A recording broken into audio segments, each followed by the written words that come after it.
That third failure in a row, did you think, I need to pack this in? Never. Why not? I don't ever give up. I mean, I'd have to be dead or completely incapacitated. He has been referred to as the real-life Iron Man. He is the co-founder and CEO of Tesla, CEO of SpaceX, founder of The Boring Company, co-founder of Neuralink, founder of PayPal, and co-founder of OpenAI. According to Forbes, he is the 20th richest person in the world with a net worth of about $31.8 billion. He is Elon Musk, and here are his 10 rules for success. And then just work like hell. I mean, you just have to put in 80 to 100 hour weeks every week. Gosh, and that's then a lot of work. All those things improve the odds of success. Okay. I mean, if other people are putting in 40-hour work weeks and you're putting in 100-hour work weeks, then even if you're doing the same thing, you know that in 1 year you will achieve what they achieve. You will achieve in 4 months what it takes them a year to achieve. Okay, I like your work ethic. So, all right. Thanks. Elon. You need to work, depending upon how well you want to do, and particularly if you're starting a company, you need to work super hard. So what does super hard mean? Well, when my brother and I were starting our first company, instead of getting an apartment, we just rented a small office and we slept on the couch. And we showered at the YMCA, and we're so hot up we had just one computer. So the website was up during the day, and I was coding at night, 7 days a week, all the time. And I sort of briefly had a girlfriend in that period, and in order to be with me, she had to sleep in the office. So work hard, like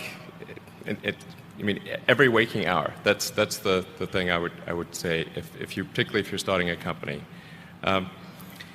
And I mean, if you do simple math, say like, okay, if somebody else is working 50 hours and you're working 100, you'll get twice as much done in the course of a year as the other company.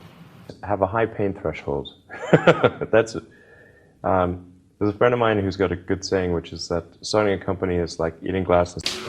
Quite wishing you made you the Friday nights of most which recommend it's to it number.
Staring into the abyss. Okay, that's generally what happens, because when you first start a company, there's lots of optimism and things are great, and then so happiness at first is high. Then you encounter all sorts of issues. and happiness will steadily decline. And then you'll go through a whole world of hurt. And then eventually, if you succeed, and in most cases you will not succeed, and Tesla almost didn't succeed, came very close to failure. Then if you succeed, then after a long time, you will finally get back to happiness. People want to be more like you. Really? So, and you know what, for the fate of humankind, I think it would be great to have more Elon Musks. So what do we need to do to become more like Elon? I don't know if it's, I think it maybe sounds better than it is.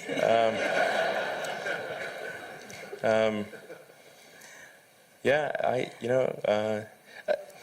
I mean, honestly, there's a friend of mine who's got a great saying about creating a company, which is trying to build a company and have it succeed is like eating glass and staring into the abyss.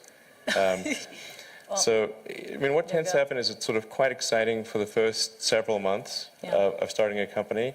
And then reality sets in, things don't go as well as planned, customers aren't signing up, the technology or the product isn't working as well as you thought. And then that can sometimes be compounded by a recession, and it can be very, very painful for several years. So I think, frankly, starting a company, I would advise people to have a high pain tolerance. People do not think critically enough. I mean, critical thinking is a skill in short supply, where people take too many things as, they assume too many things to be true without sufficient basis in that belief. So it's very important that people closely analyze what is supposed to be true and try to build up, try to say, let's analyze things from first principles.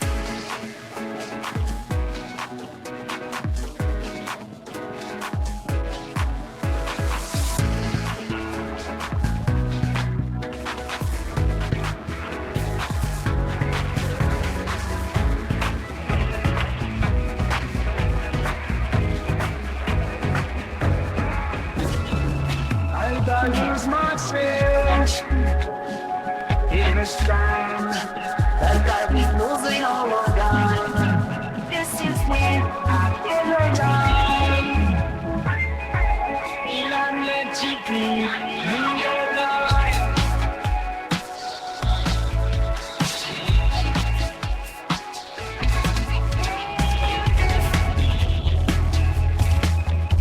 The victims of you won't dance with me, smile.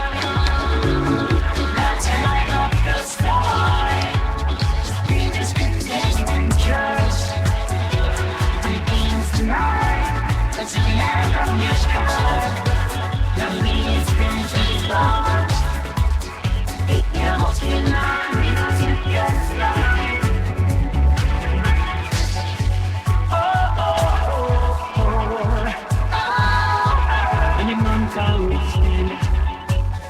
Where to go that living there? Why can't combination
my soul, we can feel it.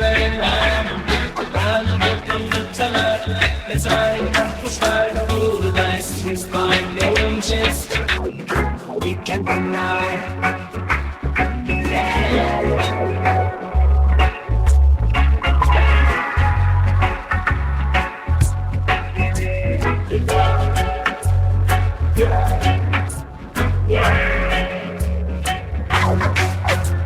Electric chemistry make me feel alive. Dance with you tonight. Let's light a different sky. And you just concentrate. We take you tonight. Let's get lost in reason and let it ride. I need some space. The night's different. And we'll never love such a place for now. I don't want. We keep coming back. We know the words can last. The road in ours. Yes, I am signing me. You'll spend my me.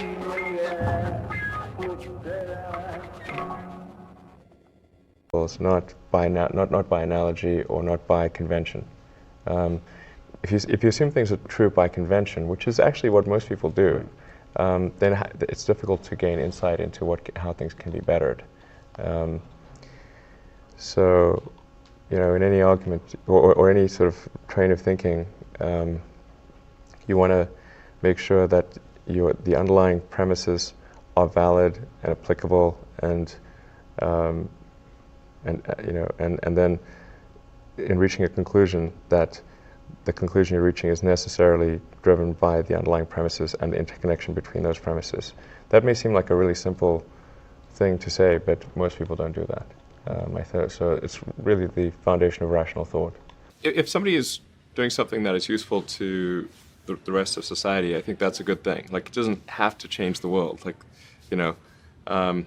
if you're doing something that has high value to people, and frankly, even if it's like just a little game, or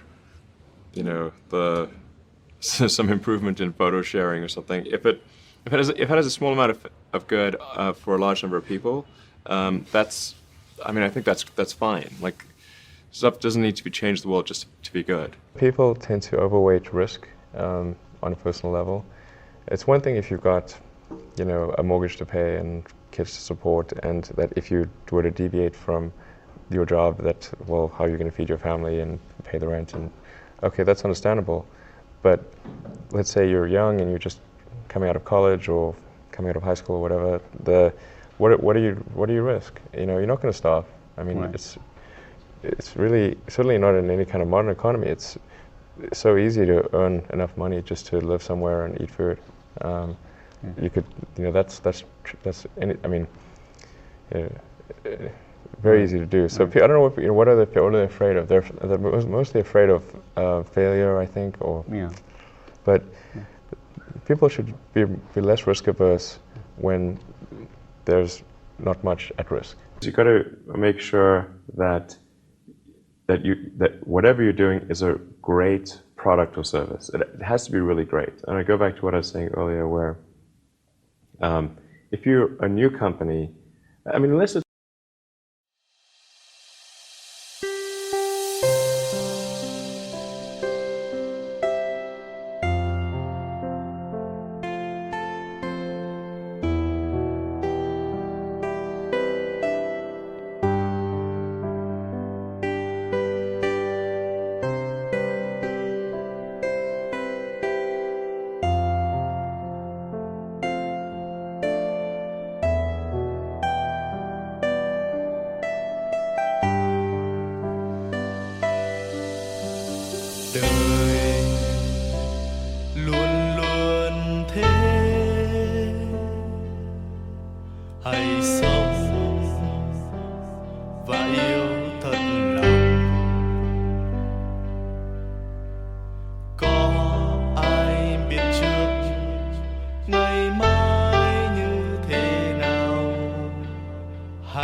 it's like some new industry or new market that, if it's an untapped market, or then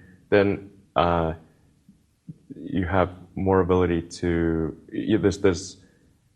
the standard is lower for your product or service. But if you're entering anything where there's an existing marketplace against large entrenched competitors, then your product or service needs to be much better than theirs. It can't be a little bit better, because then you put yourself in the shoes of the consumer, and they say, why would you buy it as a consumer? You're always going to buy the trusted brand unless there's a big difference. So a lot of times,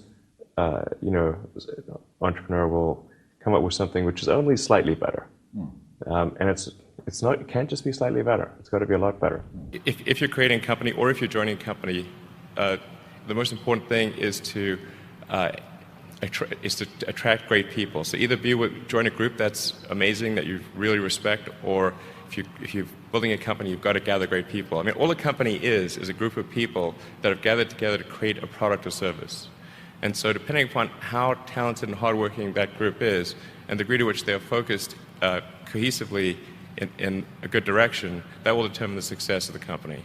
So do everything you can to gather great people if you're creating a company. Constantly seek criticism. Yeah.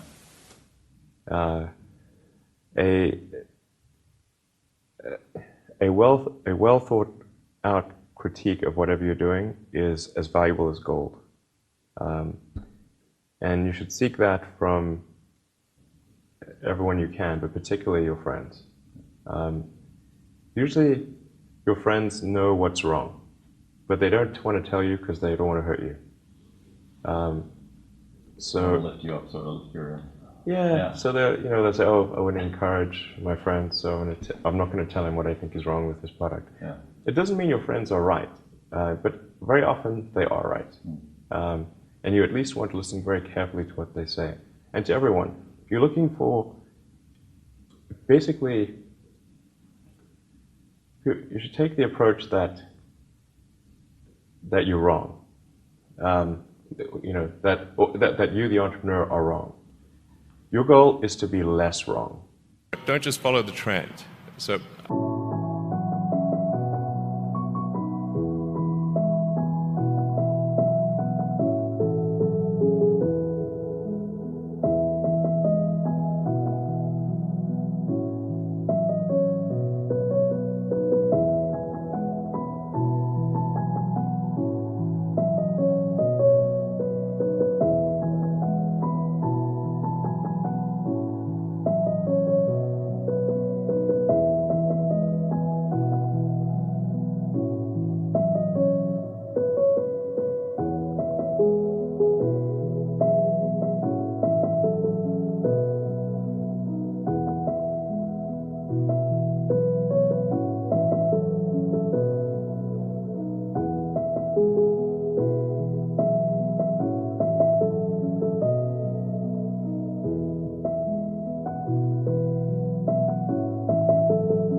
you may have heard me say that it's good to think in terms of the physics approach or first principles, which is, rather than reasoning by analogy, you boil things down to the most fundamental truths you can imagine, and you reason up from there. And this is a good way to figure out if something really makes sense, or if it's just what everybody else is doing. It's hard to think that way. You can't think that way about everything. It takes a lot of effort. But if you're trying to do something new, it's the best way to think.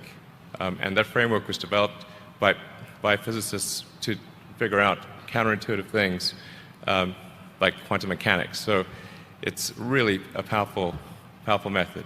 People who've been in the rocketry business for decades, who say about you that you don't know what you don't know. Well, I suppose that's true of anyone. How can anyone know what they don't know? But when critics say you can't do this, your answer to them is, we've done it. You know, there are American heroes who don't like this idea. Neil Armstrong, Gene Cernan have both testified against commercial spaceflight and the way that you're developing it, and I wonder what you think of that. I was very sad to see that, because those guys are, those guys are heroes of mine, so it's really tough. I wish they would come and visit and see the hardware that we're doing here. And I think that would change their mind. They inspired you to do this, didn't they? Yes. And to see them casting stones in your direction. It's difficult. Did you expect them to cheer you on? Certainly hoping they would. What are you trying to prove to them? What I'm trying to do is to make a significant difference in spaceflight and help make spaceflight accessible to almost anyone. And I would hope for as much support in that direction as we can receive. So those were Elon Musk's 10 rules for success. Comment below which one is your favorite, and don't forget to subscribe to the channel for more motivational content. Also make sure to destroy that like button if you enjoyed or found this video helpful. Alright guys, this is Alpha Leader signing out. Thanks for watching.